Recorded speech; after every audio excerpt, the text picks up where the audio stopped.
Selamat pagi, shalom dan salam sejahtera untuk kita semua. Pada hari ini Jumat 14 Februari 2025 kita kembali ke dalam renungan pagi firman Tuhan GMI Kanaan Medan Selatan. Sebelum itu mari kita bersatu di dalam doa. Allah Maha Kasih, Allah yang selalu memimpin, memberkati dan menyertai kami. Terima kasih untuk semua anugerah yang Engkau berikan kepada kami. Karya-Mu nyata di tengah-tengah kami. Dan pada saat ini kami akan dengar-dengaran akan firman-Mu. Berkati kami, biarlah Roh Kudus-Mu yang menuntun kami, memberikan pemahaman kepada kami supaya kami dapat melakukan itu dalam kehidupan kami. Dalam nama Yesus kami berdoa. Amin. Firman Tuhan kita pada hari ini tertulis di dalam kitab Imamat pasal 5 ayat 14 sampai 19. Jemaat dipersilakan untuk membaca secara keseluruhan firman Tuhan. Saya membaca ayat yang ke-19. Itulah kurban penebus salah. Orang itu sungguh bersalah terhadap Tuhan. Amin. Tema kita hari ini, siapakah kurban penebus kita? Jemaat yang diberkati Tuhan, dalam Alkitab terjemahan baru 2, di situ tertulis kata kurban, tetapi di terjemahan baru 1 tertulis kata korban.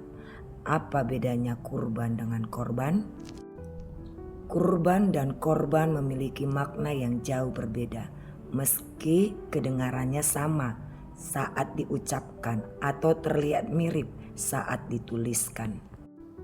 Dalam Kamus Besar Bahasa Indonesia, kata kurban bermakna persembahan kepada Allah seperti biri-biri, sapi, unta yang disembelih yang memiliki makna lebih dalam, mengandung makna ketuhanan yang membuktikan rasa cinta kepada Allah lewat harta yang disukai yang diberikan kepada Allah. Sedangkan dalam Kamus Besar Bahasa Indonesia, kata korban didefinisikan adalah orang atau binatang yang mengalami penderitaan fisik atau mental atau yang diakibatkan oleh suatu tindak pidana.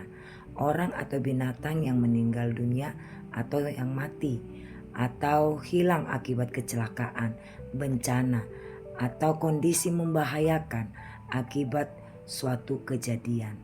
Jadi Alkitab TB2 sangat jelas memakai kata kurban dalam semua ayat-ayatnya. Maka kata kurban berkonotasi lebih positif ketimbang kata korban. Jemaat yang diberkati Tuhan, kurban dalam prakteknya bagi bangsa Israel itu tidak asing lagi dalam kehidupan mereka.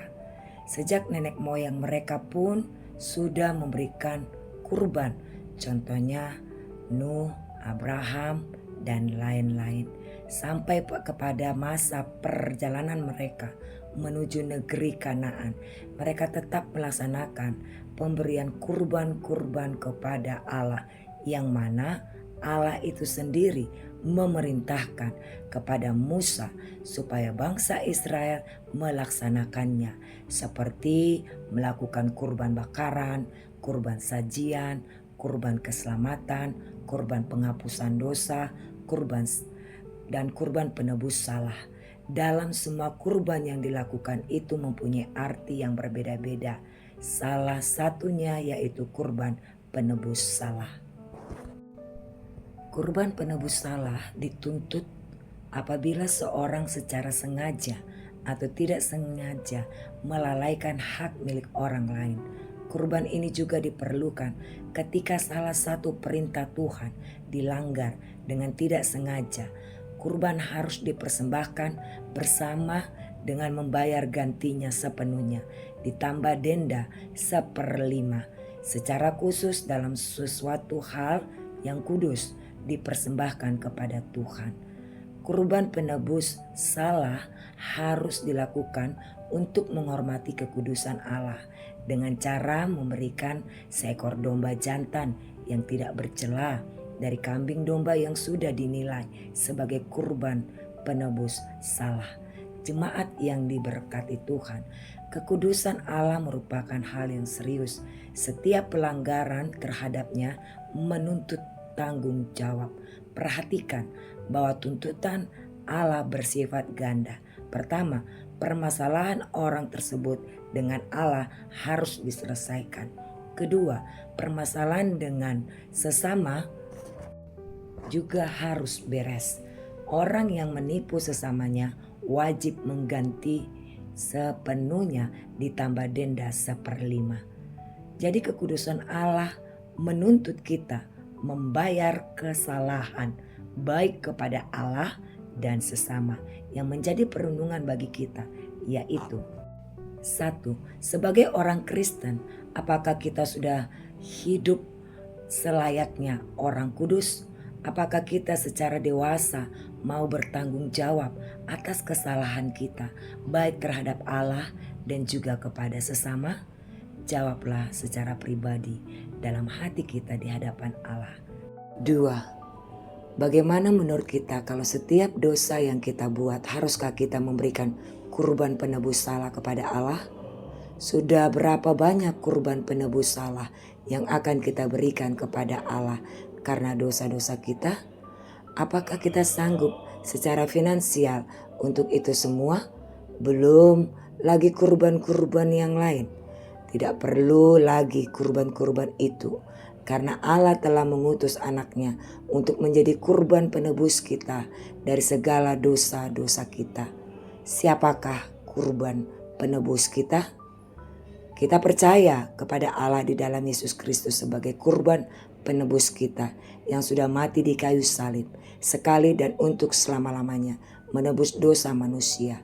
Tidak perlu kurban-kurban yang lain, hanya percaya kepada Yesus Kristus sebagai Tuhan dan Juru Selamat, serta kita melakukan perintahnya. Kasih-Nya nyata dalam kematiannya sebagai kurban penebus kita. Dengan kematian Yesus Kristus memberikan pengampunan bagi kita atas dosa-dosa kita.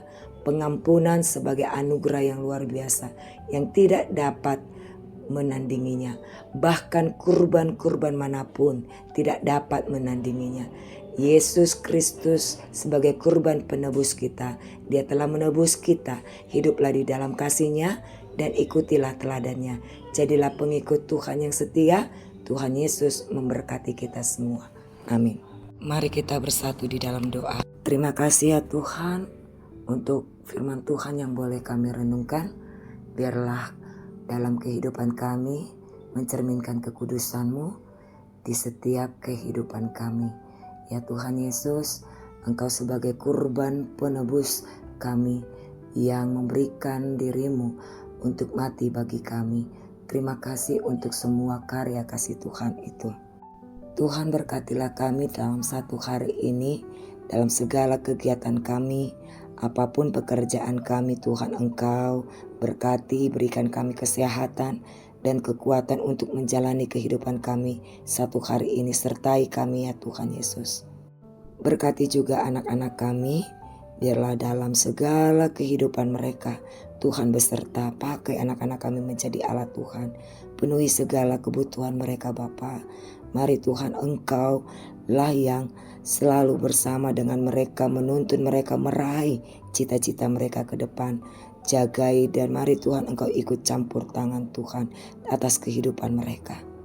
Kami sangat bersyukur untuk penambahan satu usia kepada jemaat-Mu, yaitu untuk Bapak B. Sitorus yang genap usianya 53 tahun dan Ibu Nyonya Simangungsong Borusiahan yang genap usianya 71 tahun, Harry Valentin Immanuel Dolai yang genap usianya 16 tahun, begitu juga Ibu Tirta Maya Sari Borusinaga yang usianya 38 tahun, begitu juga dengan Kesia Febiola Sinaga yang usianya 7 tahun. Biarlah Tuhanlah yang memberkati beserta dengan mereka, berkati segala kehidupan mereka, apa yang mereka butuhkan dan perlukan. Mari Tuhan Engkau berikan yang terbaik bagi mereka. Topang terus di dalam kuasa-Mu bagi kehidupan mereka. Mampukan mereka Tuhan melihat kasih sayang Tuhan di tengah-tengah kehidupan mereka. Mari Tuhan Engkau berkati mereka semua. Untuk jemaat-Mu yang dalam keadaan sakit, lemah di dalam tubuh jasmani mereka, mari Tuhan Engkau jamah tubuh mereka, berikan Tuhan kesehatan dan kesembuhan. Mari Tuhan Engkau topang mereka di dalam kekuatan dan kasih Tuhan. Mari Tuhan Engkau berkati makanan dan minuman, bahkan obat-obatan yang dipakai, biarlah itu mempercepat proses kesembuhan baginya. Mari Tuhan Engkau sempurnakan kesehatan mereka Bapa. Kami juga mau berdoa untuk orang tua kami yang sudah lanjut usia atau usindah Tuhan. Engkau berikan kesehatan, tambahkan sukacita, kebahagiaan di dalam umur mereka, di dalam masa hidup mereka Tuhan, supaya mereka semakin berpengharapan kepada Tuhan dan semakin Tuhan memuliakan nama Tuhan. Terima kasih Bapa, di atas segalanya ampuni atas dosa-dosa kami, seperti kami juga tahu mengampuni orang yang bersalah kepada kami. Kami serahkan doa kami ini kepadamu, sempurnakanlah dan jawablah seturut dengan kasih Tuhan. Di dalam nama Yesus kami berdoa, amin.